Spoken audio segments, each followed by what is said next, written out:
another question, which was, is there some change planned in the standard in terms of surface to measure for leakage? One approach means 10% for Class C, but not clear defined for rectangular, including, excluding components, etc. So it's more for LARSAC, I think, this question, LARSAC. So is there some change planned in the standard in terms of surface to measure for leakage?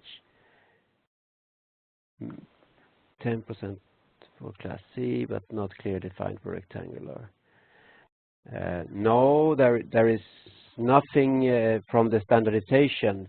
I know that this 10% that comes from the Swedish building legislation, and perhaps we can, in a revision, think about having a more clear view on how big it should be tested. Or isn't there any thing in the 12599, if I remember correctly? 1509, I think, for rectangular, maybe. No, no, I don't think there is anything there. So it will be in 12599 that there is also the. Yes, but I don't really remember, but I think there is something there. Otherwise, it should be in the building regulation, and we could definitely think about it when we do revisions on the other standards. Okay, thank you. So there were also, well, it was more common than a question. So the air handling unit leakage is the leaking out through the units, but not between supply and exhaust. That is a problem now when more and more multifamily blocks house have supply and exhaust ventilation.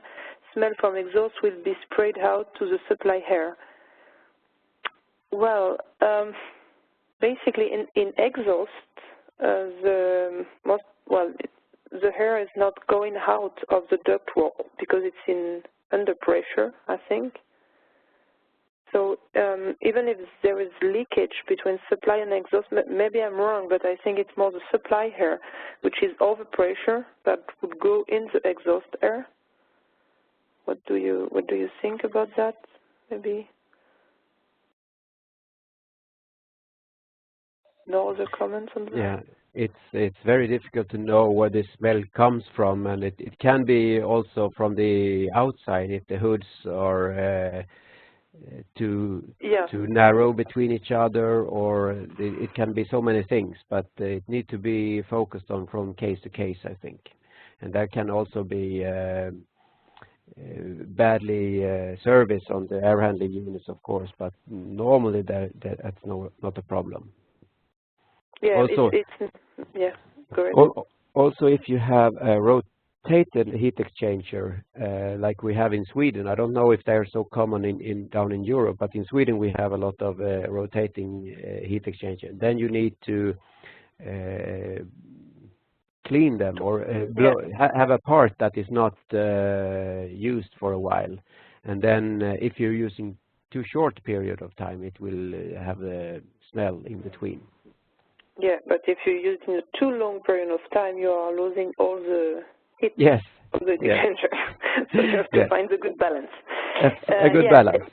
Yeah, and I think the biggest problem with the transfer of smell is when the exhaust is too close from the air inlets outside, and that you have a shortcut, but it's more outside than inside the ductwork in this case.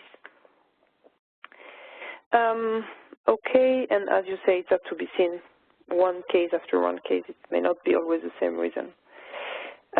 Okay, so once again, please use the Q&A and not the chat to ask your question, because we may miss your question if you use the chat. I cannot look at the two at the same time, so please use the Q&A.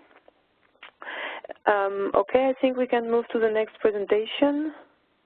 Hey, we have some comments. We have some comments, Valerie, some further comments.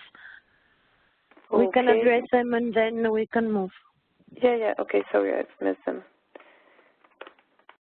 So in UK, 100% is measured if Class C is specified.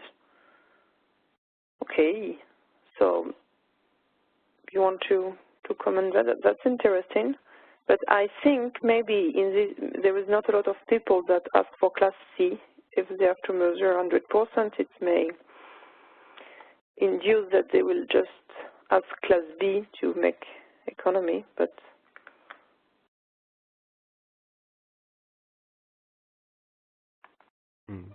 do you know about that?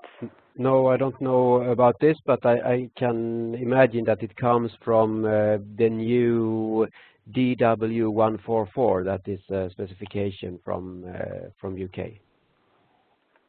Okay. And so there were answers. So when we say that 12599 may give some specify for rectangular ducts, it says no, it's only the room standard mentioned for that. So it seems that there is no standard for rectangular duct. Sorry. And so also it was more comments. So in UK they make a test for middle and high pressure, while in the standard it's only asked 1 point, right? One pressure is asked only in the standard. Is that true, Lars? I don't know how it is in UK, but the lower the pressure is, the less leakage you have. You saw that on the sloping curves. So it's very important if you have high pressure to talk about airtightness and less. So it's a good way of looking at it from UK.